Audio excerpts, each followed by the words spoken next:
ବର୍ତ୍ତମାନ ଯାହା ସୂଚନା ମିଳିଛି, ଅଦିନିଆ ବର୍ଷାରେ ତରଭୁଜ ଫସଲ ନଷ୍ଟ। ମାଲକାନଗିରି ଜିଲ୍ଲା କୁଡୁମୁଲି ଗୁମ୍ଫା ଗ୍ରାମ ପଞ୍ଚାୟତ ସ୍ତରୁ ନାଲିଗୁଡ଼ା ଗ୍ରାମ ତରଭୁଜ ଚାଷ ପାଇଁ ପ୍ରସିଦ୍ଧ ଲାଭ କରିଛି।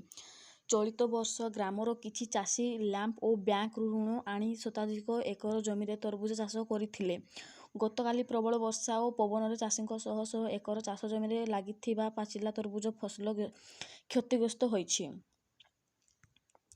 ଋଣ କରି ଚାଷ କରିଥିବା ଗରିବ ଚାଷୀ କିପରି ଋଣ ଶୁଝିବେ ସେ ନେଇ ଚିନ୍ତିତ ହୋଇପଡ଼ିଛନ୍ତି। ନାଲିଗୁଡ଼ା ଗ୍ରାମର ସମାରୁ ନାଲି ବ୍ୟାଙ୍କରୁ 50,000 ଟଙ୍କା ଋଣ କରି ନିଜ ଜମିରେ ତରଭୁଜ ଫସଲ ଲଗାଇଥିଲେ।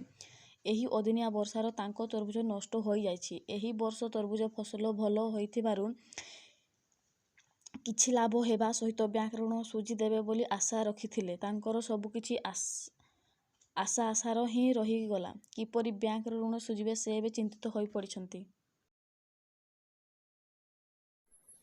ଗୋଟେ ଲାଇକ୍, କମେଣ୍ଟ, ସେୟାର, ସବସ୍କ୍ରାଇବ୍ କରନ୍ତୁ।